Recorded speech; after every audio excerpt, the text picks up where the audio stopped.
Hey, what's going on everyone? Welcome back to the Fire Emblem Three Houses, Blue Lions, Maddening Mode, or low turn count playthrough. My name is Mekkah, and I'm not playing, I'm just commentating. Today, we're doing Chapter 19, as well as the Lysithea Ferdinand Paralogue. Chapter 19 is an Azure Moon exclusive, and for that reason, it is pretty easy. It is another one of those kill boss maps with no worthwhile side objectives other than a couple droppable items. What we do first is we set up a beautiful Stride Diamond by using Warp on Dimitri, letting every unit that wasn't using Stride get affected by it. Then we have Aloy make his grand return and use Rally Strength on Gilbert to allow him to 2-hit KO a Pegasus Knight. This Pegasus Knight drops the Aurora Shield that we want to get, and then we also put him in position so that Sylvain can kill the Paladin nearby for the Axe of Zoltan drop. I wish we saw more of Aloy in this playthrough because he's a super interesting unit. One of the coolest things about him is he has Rally Strength at base, but we just haven't needed that much, and the same goes for his Battalion Wrath because we had so many already good units on our team already that could make use of something similar. So we didn't really get to see him very much, which is a shame. Dimitri shows off Aryabbar and the Atrocity combat art for the first time. Atrocity is exclusive to Dimitri using the Aryabbar, and for newer players to Three Houses, it is one of the favorite things to use because it is a very powerful single attack that one-shots a lot of enemies on hard mode. On Maddening Mode, it generally misses the kill thresholds a lot, so you don't really get to see it too much in this playthrough. But it can be fun to use every once in a while to clear out a single enemy. In this case, we cleared out a hero that was in the way of our Dance of the Goddess formation.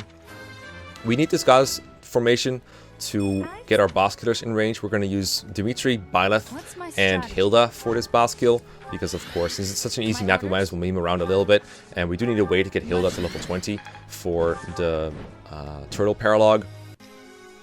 For this purpose, we use 2 warps from Linhardt as well as another dance from Bernadetta to get everyone in range. Since the boss is pretty far away, his name is Arundel. He's in the top left of the map. He's one of the main antagonists of this game. And that guy is really bulky, to the point where you will usually need more than one unit to kill him in one turn. This is pretty easy to guarantee safely, even though he's kind of dangerous sometimes, because you can just have someone use Blessing on your boss killers to make sure they can survive. We start out with the Training Bow on him with Dimitri, and then we weaken him further with Byleth. Normally Byleth would kill an enemy at low HP like this, but we're not using a strength-based weapon but the Crusher, which is magical-based, so we're doing very little damage, and that way we can finish him off with Hilda. He does have a lot of bulk as well as Pavise and an immunity to horse-slaying weapons, but we do manage to get him with an Apocalyptic Flame from a Freikugel with Hilda, and that is going to be Chapter 19 in one turn. Let's move on to the Ferdinand Lysithea Paralogue. Nothing. Do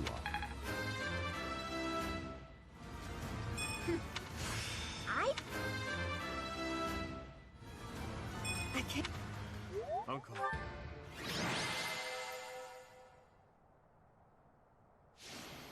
The Lysithea Ferdinand Paralogue is a route paralogue, although thankfully it's nowhere near as tough as, for example, the Caspar Paralogue, because the enemies are much less threatening, there's no demonic beasts to deal with, and we don't have to deal with, for example, having to hit enemies on a forest tile.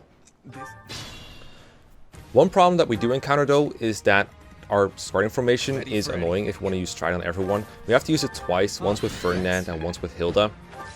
Initially, we thought that we might need Ferdinand to be a Paladin to reach everyone with Stride, but it turns out that with Cavalier movement would have been enough, so recruiting him late was completely unnecessary. But at least he gets to look more shiny and more noble in this map. As is tradition in route maps, we start out by killing enemies that we cannot probably kill on enemy phase, in this case because they have gambits that they would use on us and go uncountered. So we make sure to assassinate those enemies with Felix, Dimitri, and Byleth, and then put them in the Dance of the Goddess formation. The great thing about the Dance of the Goddess formation is that it also opens us up to using Retribution on them, in our case with Gilbert, and that will let them counter all the enemies with 2 to 3 range, instead of just the 1 range ones, kind of like we did in the Caspar Paralogue. In routing these enemies, we have a new tool at our disposal, the Fail Knot. Claude gave it to us after we saved him back in the previous chapter, and although Claude isn't playable in Azure Moon like he should be, at the very least this allows us to shoot enemies with 2 to 3 range from a Wyverns without having to resort to Curved Shot, and giving up the ability to double attack on player phase. Now, you might wonder why we're focusing so hard on the northern part of the map, even though there's enemies on the right side as well as on the bottom side, but fortunately, those enemies can be whisked away with a single boss kill on each side. Apparently the enemies belong to a faction in those areas, and by killing the boss there, everyone else in that area will retreat.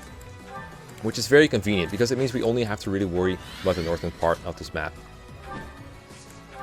Now, Bernadetta is going to dance for Byleth after she activates Alert Stance Plus to increase her durability. Funnily enough, Bernadetta ends up mastering her Dancer class here, and that gives her access to the Special Dance ability, which means that every time she dances someone, they will gain +4 luck, dexterity, and speed, which both lets you reach thresholds for speed and makes everything more reliable.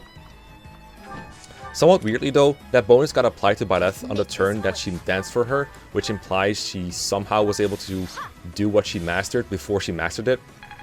On a similar note, Asithia in this chapter hits level 20 and also masters the Mage class finally, giving her access to Fiendish Blow and access to a Bishop promotion, which will let her warp twice. We never need this in this run because Linhardt has all of her double warping needs covered, but we do need 3 separate warpers in some of the later maps, so it still comes in handy to at least have Lysithia's magic boosted a little bit. Anyway, with the bottom and the right hand factions disposed after Sedith and Sylvain get rid of them, all we have to worry about is Byleth, Dimitri, and Felix doing work on enemy phase. Of course, Dimitri is super reliable as always with Vantage and Wrath on every enemy. What do you want? And Felix and Byleth are super rigged, so they're fine too. They're using avoid tanking strategies with Wyvern Lord and Alert Stance Plus and some other means like the speed ring on Byleth. To meme a little bit, we gave the Devil Axe to Byleth, which is why she takes 10 recoil after every battle. We could be using a Silver Axe Plus, for example, to make this much more reliable, but we do want to stunt around a little bit. Fortunately, the Devil Axe recoil itself cannot kill you, and also doesn't deplete your battalion, and thanks to the high avoid she has, she's basically safe against every enemy anyway. But it's kind of funny to see that she ends up low on HP despite the enemies never being able to hit her. I've probably said it before, but I need to thank Valkama for the original strat in one turn in this chapter on hard mode, as that was very helpful for devising the clear in one turn on Maddening Mode, and the same goes for a lot of chapters that I haven't said it in, so might as well mention it here. If you clear this chapter, you get a couple of rewards. You get the Ohang Shield, which is one of the very few ways in this game to mitigate critical hits. Another one being the Raphael gem that we got from the Casper Paralogue. It's funny how rare ways to mitigate crit in this game are. You pretty much cannot do it with equipment or battalions. It's just a luck stat, and like the avoid from Combat Arts, which you can use on player phase, that will increase your avoid, and that also increases your crit avoid, even though the game never really tells you to. The Ohang Shield and the Lance of Zoltan that you get at the end of this chapter are only given to you if you quote-unquote save the villages, which is really done by killing a couple of enemies that are intending to burn them down. But since we kill everything on turn 1 anyway, we didn't really go out of our way for the side objective, but we get it anyway. The other rewards are a couple of battalions that really aren't worth mentioning for this playthrough. But yeah, that is pretty much this chapter wrapped up. There's not a whole lot more to say. You might not be able to tell, but this playthrough has been flying by. We only have 2 paralogues left after this, the Petra Bernadetta one and the Linhardt Leone one. After that, it's just chapter 20, chapter 21, and endgame, and that's going to be it. So I'll hopefully see you next time. Peace out, and this chapter was of course cleared in one turn.